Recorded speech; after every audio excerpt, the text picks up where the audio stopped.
ನಿನಗೆ ಸುಖ ಕೊಡ್ಲಿಕ್ಕಾಗುದಿಲ್ಲ. ಹುಚ್ಚುಚ್ಚು ಮಾತಾಡಬೇಡ, ಹೋಗಕ್ಕೆ.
ಸೌಮ್ಯವನ್ನೆದವರಂತ ತಿಳ್ಕೊಳ್ಬೇಡ. ಏನು? ನಾನು ನಿನ್ನನ್ನ ಭೋಗಿಸಬೇಕು ಎನ್ನುವ ಉದ್ದೇಶಕ್ಕಾಗಿ ಬಂದವ ಹೌದು. ಆದ್ರೆ ಯಮನ ವರವನ್ನ ಸಾರಿ ನಾನು ಬಂದವನು ಇಲ್ಲಿದ್ದೇನೆ. ಮಾತ್ರವಲ್ಲ, ಸಾಮಾನ್ಯ ದಾನವ ನಾನಲ್ಲ, ರುದ್ರಪುರದ ಅರಸ ಶ್ವೇತ ಕುಮಾರ.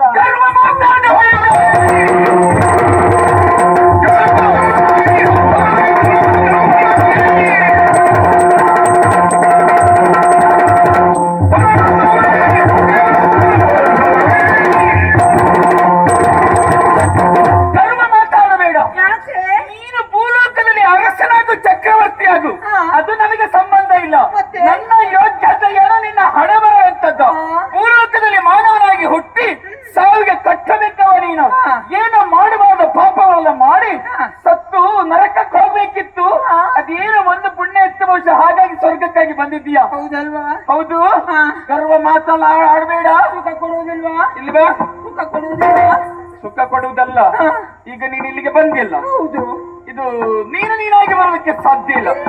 ಹೇಳಿದ್ನಲ್ಲ, ಭೂಲೋಕದ ಮಾನವರು ಸತ್ತ ನರಕಕ್ಕೆ ಹೋಗೋದು ಬಿಟ್ಟು ಸ್ವರ್ಗಕ್ಕೆ ಬರುವುದಿಲ್ಲ. ಇಲ್ಲಿ ಬಂದಿದ್ದೇನೆ ನೀನು ಇಲ್ಲಿಗೆ ಬಂದಿಲ್ಲ. ಹೇಗೆ ಬಂದೆ? ಯಾಕೆ ಕಳಿಸಿದ್ರು?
ಆದ್ರೂ ನಾನು ವರ ಪಡ್ಕೊಂಡು ಬಂದಿದ್ದೇನೆ ಅಂತ ಹೇಳಿದೆ. ಯಾರಿಂದ? ಯಮನಿಂದ ವರವನ್ನ ಪಡೆದವನ. ಏನಂತ? ಯಾಕೆ? ಒಂದು ರಾತ್ರಿ ನಿನ್ನ ಸುಖ ಬೇಕು ಅಂತ ಕೇಳಿ ಬಂದವ ರಮ್ಯೆ. ಹಾಗಾಗಿ ವರಕ್ಕೆ ನೀನು ಚ್ಯುತಿ ಬಂತು ಅಂತ ಆದ್ರೆ ನಿನಗೆ ಏನಾಗ್ತದೆ ಗೊತ್ತುಂಟಲ್ಲ ರಮ್ಯೆ? ಯಮನಿಂದ ವರವನ್ನು ಪಡೆದು ಬಂದಿದ್ಯಾ? ಹಾಗಾದ್ರೆ ಸ್ವಲ್ಪ ಯೋಚನೆ ಮಾಡೋದಕ್ಕೆ ಅವಕಾಶ ಕೊಡ್ತೀಯಾ? ಯೋಚನೆ? ಹೌದು. ಸೇರ್ತೀಯಾ? ನೋಡೋಣ ಮತ್ತೆ.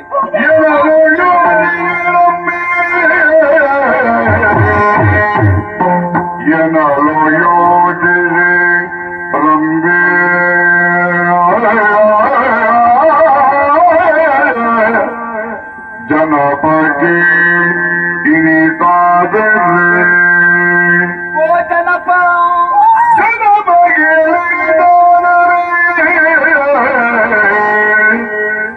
ಎಣಿಕೆ ಮಾಡಲು ಪೇಳೆ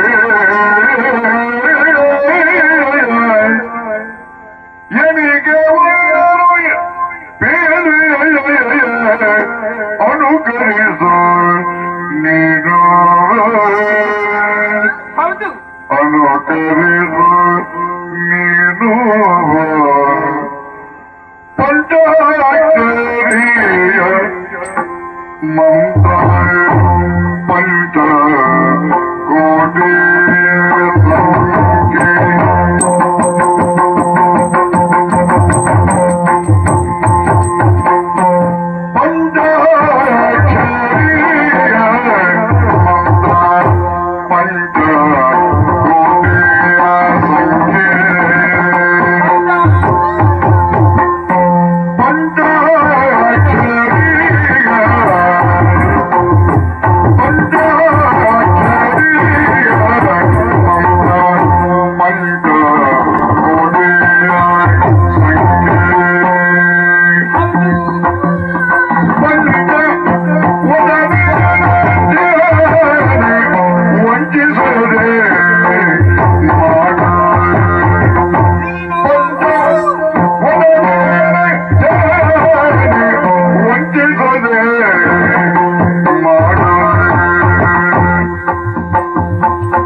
ಇವ ಹೇಗೆ ಬರುವುದಕ್ಕೆ ಕಾರಣ ಯಮ ವರ ಕೊಟ್ಟು ಕಳುಹಿಸಿದ್ದಾನೆ. ಇವನ ಮಾತನ್ನು ನಾನು ಧಿಕ್ಕರಿಸಿದೆ ಅಂತಾದ್ರೆ ಯಮ ಕೊಟ್ಟಂತ ಹೊರಕ್ಕೆ ನಾನು ಗೌರವ ಕೊಟ್ಟ ಹಾಗಾಗುವುದಿಲ್ಲ. ನಮ್ಮವರಲ್ಲೇ ನಾವು ದ್ವೇಷಿಸಿದ ಹಾಗಾಗ್ತದೆ. ಅದಕ್ಕೆ ಅವಕಾಶ ಕೊಡಬಾರದು ಅಂತಾದ್ರೆ ಇವ ನಾನು ಹೇಳಿದಾಗೆ ಕೇಳಬೇಕು, ಹಾಗೆ ಮಾಡಬೇಕು. ನೋಡೋಣ. ಏ ಪ್ರಯತ್ನವೇ, ಓ ದೇವರೇ, ಎಷ್ಟು ವಾಸನೆ ಬರ್ತದೆ. ದೂರ ಇದ್ರ, ದೂರ ಇದ್ರ. ಹಾ ಸಾಕು. ಏ ನಾನು ಬೇಕಾ? ಬೇಕೇ ಬೇಕಾ? ಮಾತನಾಡು, ದೂರ ಇಟ್ಕೋ. ಬೇಕು ಅಂತಾದ್ರೆ ನಾನು ಹೇಳಿದಾಗೆ ನೀನು ಕೇಳ್ಬೇಕು. ಏನಂತ ಮತ್ತೆ ಹೇಳ್ತೇನೆ. ನಾನು ಹೇಳಿದ್ರೆ ನೀನು ಕೇಳ್ತೀಯಾ? ನೀನು ಒಂದು ಸುಖ ಕೊಡ್ತೀಯ ಅಂದ್ರೆ ಏನು ಹೇಳಿದ್ರು ಕೇಳ್ತೇನೆ. ನಾನು ಹೇಳಿದಾಗೆ ನೀನು ಕೇಳಿದ್ರೆ ನೀನು ಹೇಳಿದಾಗೆ ನಾನು ಕೇಳ್ತೇನೆ. ಖಂಡಿತ. ಹೌದೌದು. ಹೌದಾ? ಇದ ನೋಡು, ನಿನ್ನ ಈ ದೇಹ ಎನ್ನುವುದು ಶುದ್ಧವಾಗಿಲ್ಲ, ಅಶುದ್ಧವಾಗಿದೆ. ಅಂದ್ರೆ ಮೂಳೆ ಬಿಟ್ಟರೆ ಮತ್ತೇನು ಇಲ್ಲ ಇದರಲ್ಲಿ ಅಲ್ವಾ? ಈ ಎಲುಬಿನ ಹಂದರದಿಂದ ನನ್ನನ್ನ ಸೇರಿದ್ರೆ ಯಾವ ಸುಖ ಅನುಭವಿಸುವುದಕ್ಕೆ ನಿನ್ನಿಂದ ಸಾಧ್ಯ ಉಂಟು ಹೇಳು? ನಿನಗೆ ಸುಖ ಸಿಗ್ತದೆ, ನನಗೆ ಕೊಡೋದಕ್ಕಾಗಿ ಬೇಕು ಬಂದದ್ದು. ಅದರಲ್ಲಿ ತೃಪ್ತಿ ಸಿಗ್ತದೆಯಲ್ಲ. ಹೇಗೆ ತೃಪ್ತಿಯನ್ನು ಹೊಡಿತೀಯ? ನಿನ್ನ ದೇಹದಲ್ಲಿ ಯಾವುದೇ ನರನಾಡಿಗಳಿಲ್ಲ, ಮತ್ತೆ ಹೇಗೆ ಅಷ್ಟು ತೃಪ್ತಿ ಆಗ್ತದೆ? ಹೌದಲ್ಲ? ಹೌದು. ಅದೆಲ್ಲ ನಿನಗೆ ಬರಬೇಕು, ನನ್ನನ್ನ ಕೂಡಿ ಸುಖ ಪಡಬೇಕು ಅಂತಾದ್ರೆ ನೀನು ನಾನು ಹೇಳಿದ್ದಕ್ಕೆ ನಡೆದುಕೊಳ್ಬೇಕು.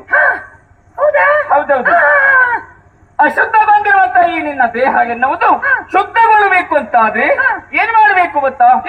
ಶಿವಪಂಚಾಕ್ಷರಿಯ ಮಂತ್ರವನ್ನ ನೀನು ಪಠಿಸಬೇಕು. ಹೌದು. ಅದು ಅರ್ಧ ಅರ್ಧ ಅರ್ಧ ಪಡಿಸ್ಬೇಕಾ? ಕರ್ಮ ನಿನ್ನದು ಹಾಗಲ್ಲ, ಹೇಳ್ಬೇಕು ಬಾಯಲ್ಲಿ. ಹೌದೌದು. ಏಕಾಗ್ರತೆಯಿಂದ ಶಿವನನ್ನ ಧ್ಯಾನ ಮಾಡಬೇಕು. ಹೌದೌದು. ಪಂಚಾಕ್ಷರಿಯ ಮಂತ್ರ ಪಂಚಕೋಟಿಯ ತೆರದಲ್ಲಿ ಪಂಚವದನನ ಧ್ಯಾನ ನಿರ್ವಂಚನೆಯಿಂದ ನೀನು ಮಾಡಿದ್ದೇ ಹೌದಂತಾದ್ರೆ ಅಶುದ್ಧಗೊಂಡಿರುವಂತ ನಿನ್ನ ದೇಹ ಶುದ್ಧಗೊಳ್ತದೆ. ಆಗ ನನ್ನ ದೇಹ ಸುಖ ನಿನಗೆ ಸಿಗ್ತದೆ. ಎಲ್ಲ ಪಂಚುವ ಎಲ್ಲ ಪಂಚುವೆ. ಹೌದು. ತೊಂದ್ರೆ ಇಲ್ಲ. ಹೌದಾ? ನೀನು ಸಿಕ್ತಿ ಅಂದ್ರೆ ಪಂಚ ಅಲ್ಲ, ಎಷ್ಟಾದ್ರೂ ಮಾಡ್ತೀನಿ. ಹೌದಾ? ಆದ್ರೆ ಹಾಗೆ ಪ್ರಾರಂಭ ಮಾಡು. ಕುಳಿತುಕೋ. ನೀನು? ಹೌದಾ? ಏನು ಅಂದ್ರೆ ಕುಳಿತುಕೊಳ್ಳೋದು ಹೇಗೆ ಅಂತ ನೀ ತೋರಿಸ್ಕೊಡೆ. ಕುಳಿತುಕೊಳ್ಳೋದು ಗೊತ್ತಿಲ್ಲ ನಿನಗೆ? ಬೇರೆ ಮಾತಾಡ್ತೀಯ ಮತ್ತೆ? ತೋರಿಸ್ಕೊಡೆ. ಪದ್ಮಾಸನ ಬಲಿದು ಕುಳಿತುಕೋ. ಪದ್ಮಾಸನ? ಅದು ನಿನ್ನ ಅಜ್ಜಿ. ಪದ್ಮಾಸನ ಪದ್ಮಾಸನ ಅಂದ್ರೆ ಹೇಗೆ ಗೊತ್ತಾ? ನಾನು ಕುಳಿತು ತೋರಿಸ್ತೇನೆ, ಹಾಗೆ ಕುಳಿತುಕೊಳ್ಬೇಕು.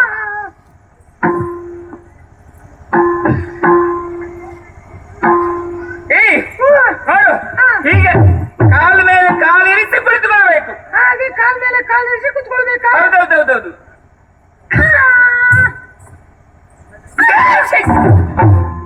ನನ್ನ ತೊಡೆ ಮೇಲೆ ಕಾಲಿರಿಸು ಅಂತ ಹೇಳಿದ್ದಲ್ಲ. ಕಾಲ ಮೇಲೆ ಕಾಲಿರಿಸು ಅಂದಿಲ್ಲ. ಹಾಗಲ್ವಾ? ಇಲ್ಲೋಡು, ನಿನ್ನ ಎಡಗಾಲು ಗಾಲಿನ ತೊಡೆಯ ಮೇಲೆ ಬಲಗಾಲ ನಿಲ್ಲಿಸ್ಬೇಕು. ಎಡಗಾಲಿನ ತೊಡೆಯ ಮೇಲೆ ಬಲಗಾಲ ನಿಲ್ಲಿಸ್ಬೇಕು. ಇದು ಎಡಗಾಲು. ನಿನಗೆ ಯಾವುದು?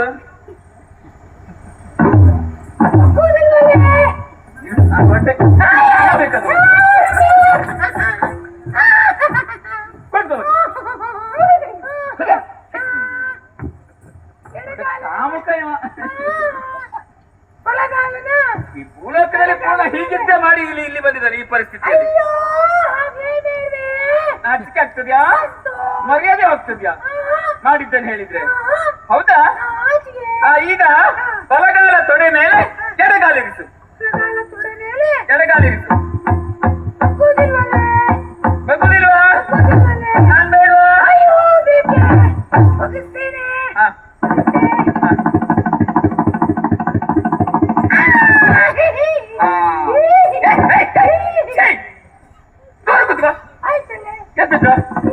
ಮಂತ್ರ ಹೇಳಿದ್ಯಾ? ಹೌದು. ಕಣ್ಮುಚ್ಚು.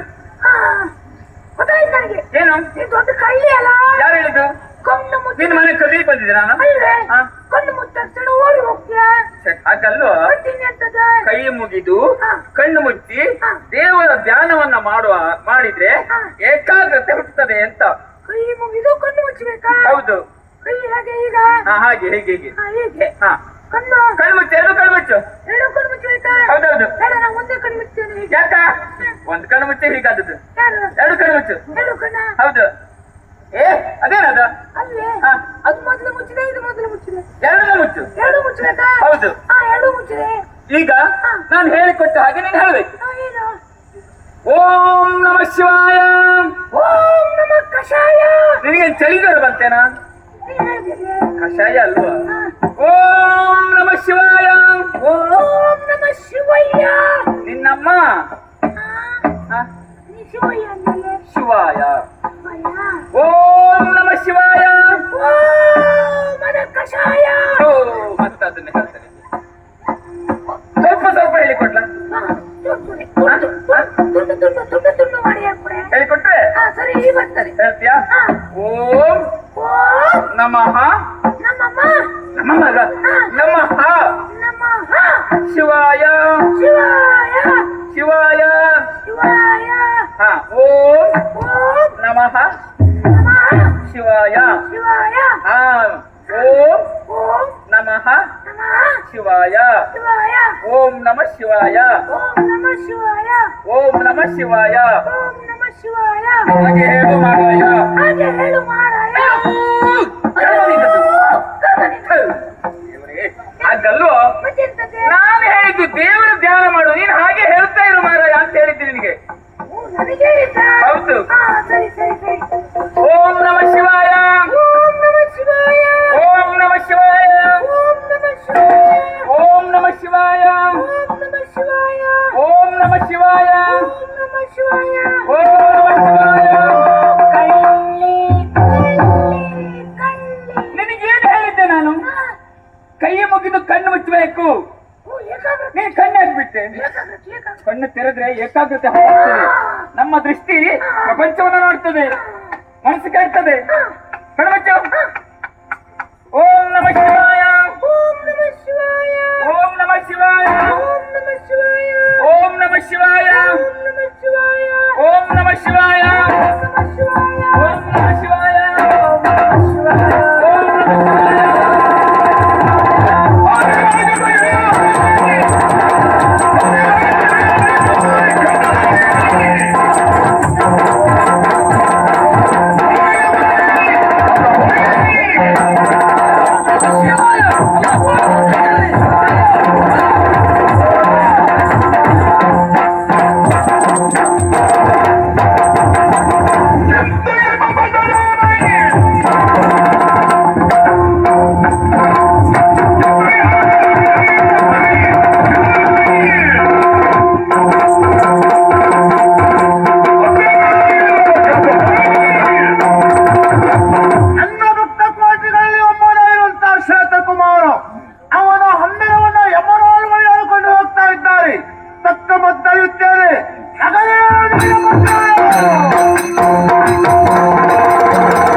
ವೀರಭದ್ರ.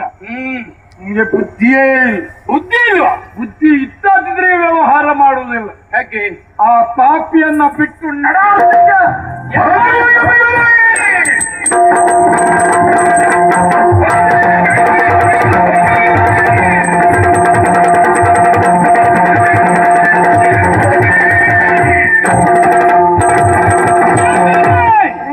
ಶೈಮಿನಿಗೆ ಒಡೆಯೋ ನಾನು ಅಧಿಕಾರ ಕೊಟ್ಟ ಯಾರು? ನಮ್ಮಪ್ಪ. ನೆನಪಿಟ್ಟುಕೊಳ್ಳು, ನನಗೆ ಬುದ್ಧಿ ಇಲ್ಲ ಅಲ್ಲ, ಬುದ್ಧಿ ಇದ್ದೇ ಬಂದಿದ್ದೇನೆ. ಅವ ಯಾರು ಗೊತ್ತಾ? ಶಿವನ ಭಕ್ತ. ಓಂ ನಮ ಸಭಾ ಹೇಳ್ತಾ ಇದ್ದಾರೆ. ಅವ ಪಾಪಿ ಅಲ್ಲವ, ಅವನನ್ನು ಮುಟ್ಟಬೇಡ. ಅವಲ್ಲ ಅವಲ್ಲ, ಯಾರು? ನೀನ ನಮ್ಮ ಪಾಪಿ.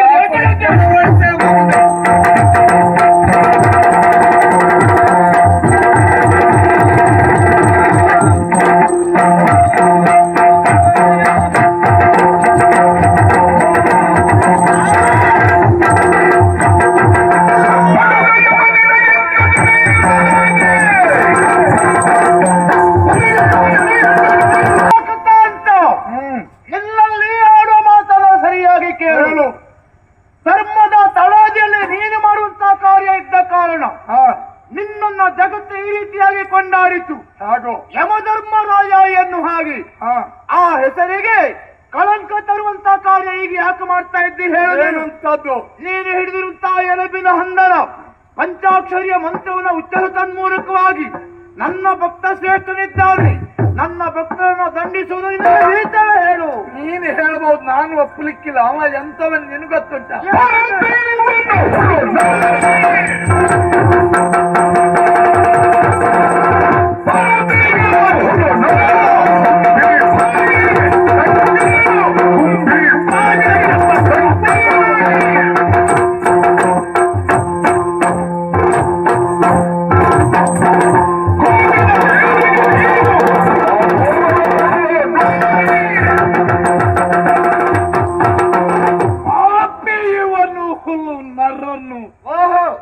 ಕುಂಬಿ ಪಾತಕ್ಕೆ ತಕ್ಕವನು. ಯಾಕೆ? ಯಾರು ಯಾವ ಪಾಪ ಮಾಡಿದ್ದಾರೆ, ಯಾವ ಪಾಪಕ್ಕೆ ಯಾವ ಸರಕ ತೀರ್ಮಾನಿಸುವ ಯಮ. ಈಶಾ, ಏನು ನಿನಗೊಂದು ದಿಕ್ಕು, ನನಗೊಂದು ದಿಕ್ಕು. ಹೌದು, ನನಗೊಂದು ವ್ಯವಹಾರ, ನನಗೊಂದು ವ್ಯವಹಾರ. ನನ್ನ ವ್ಯವಹಾರಕ್ಕೆ ನಿನ್ನ ಕೈವಾಡ ಅಲ್ಲ, ನಿನ್ನ ವ್ಯವಹಾರಕ್ಕೆ ನನ್ನ ಕೈವಾಡ ಇಲ್ಲ. ಮರ್ಯಾದೆ ಎಂಬ ನಡಾಚಿಗೆ ಸ್ವಲ್ಪ ಯೋಚನೆ ಮಾಡು. ಹಿಂದೆ ಇಂಥದ್ದೇ ಒಂದು ಪ್ರಕರಣ ನಡೆದಿದೆ. ನನ್ನ ಭಕ್ತನಾಗಿರುವಂತಹ ಮಾರ್ಕಂಡಯ್ಯ ವಿಧಿ ಸಂಕಲ್ಪ ಏನು 16 ವರ್ಷ ಎನ್ನು ಹಾಗೆ ಅದಕ್ಕನುಗುಣವಾಗಿ ನೀನು ಪಾಶ ಹಾಕಿದವನಿದ್ಯಾ? ಅದು ನಿನ್ನ ಸಾಧ್ಯ ಆಗಿದೆಯಾ? ನನ್ನ ಭಕ್ತ ಶ್ರೇಷ್ಠನಾಗಿಂತ ಕಾರಣ ಅವನ ಆಯುಷ್ಯ ವೃದ್ಧಿಯಾಗಿದೆ. ಆದ್ರಿಂದ ನೀನು ಕಾಲನಾದ ನಿನಗೆ ಕಾಲಾಂತಕರಾಗಿ ನಾನು ಕಂಗೊಳಿದ್ದವ. ಹಳೆ ಪ್ರಸಂಗಕ್ಕೆ ಹೋಗಿ ಮಾಡ. ಹೌದು, ಯಾರಿಗೆ ಬೇಕು ಹಳೆ ಪ್ರಸಂಗ? ಬೇಡವಾ? ಆ ಪುರಾಣ ಯಾರು ಕೇಳ್ತಾರ? ಹಾಗಾದ್ರೆ ಪುರಾಣ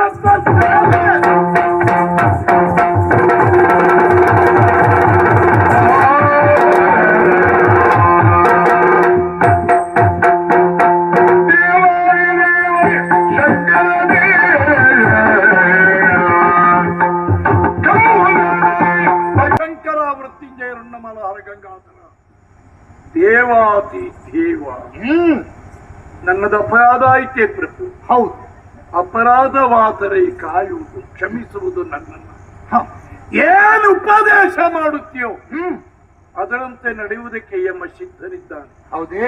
ಆದ್ರೆ ಈ ಪಾಪಿ ನಿನ್ನ ಭಕ್ತ ಅಂದ್ಯಲ್ಲ, ನಿನಗೆ ಬೇಕು ಅಲ್ಲ, ಇವ ಬದುಕಬೇಕು ಅಂತ ಹೇಳಿದ್ಯ. ಯಾವ ಉದ್ದೇಶಕ್ಕೆ ಎನ್ನುವಂತದ್ದು ಬೇಡುವ ಉದ್ದೇಶ ಇದೆ. ಇವಾಗಲೇ ಜಗತ್ತಿನಲ್ಲಿ ಲೋಕಕಂಟಕನಾಗಿ ಮೆರೆದಾಡಿಕೊಂಡಿದ್ದಾರೆ ಧೂಳನಾಗಿರ್ತಾ ದುರ್ಜಯಾಸುರ. ವರವನ್ನ ಪಡೆದಿದ್ದಾರೆ ಯಾವ ರೀತಿಯಾಗಿ? ಸತ್ತು ಬದುಕಿದವರಿಂದ ನನಗೆ ಮರಣ ಎನ್ನು ಹಾಗೆ ಆ ಧೂಳನ ಹಣನಾಗಬೇಕೆನ್ನೋ ಉದ್ದೇಶ ಇದ್ರೆ ನಾನೇ ಆಡುವಂತಹ ನಾಟಕ ಈ ಶ್ವೇತಕುಮಾರನ ಪುನಃ ಬದುಕಿಸಬೇಕಾಗಿದೆ. ಆ ಧೂಳನ ಹಣನಾಗಬೇಕಾಗಿದೆ. ಶಿವ ಪಂಚಾಕ್ಷರಿಯ ಮಂತ್ರ ಓಂ ನಮಃ ಶಿವಾಯ. ಹೌದು, ಇಲ್ಲಿ ಬಂದ ಎಲ್ಲ ಅಲ್ಲ. ಆ ಮಂತ್ರದ ಪ್ರಭಾವದಿಂದ ಅವನ ಆಯುಷ್ಯ ಇಮ್ಮಡಿ ಆಯಿತು, ವೃದ್ಧಿ ಆಗ್ತದೆ. ಆಗುವುದಕ್ಕೆ ಕಾರಣ ದುರ್ಚೇನವಾದೆ. ಹೌದು, ಪ್ರಸಂಗ ಇಲ್ಲಿಗೆ ಮುಗಿಸಿ ಬಿಡುವ. ನಾನ್ ತಗೊಂಡೋಗಿ ಅವನ್ ಕೊರಳಿಗೆ ಹಾಕ್ತೇನೆ. ಆ ಪಾಶವನ್ನ? ಹೌದು. ಸರಿ. ದುರ್ಜಯನ್ ಕೊರಳಿಗೆ. ಹಾ. ಮುಂದೇನು ನೀನ್ ಮಾಡು. ಆಯ್ತು.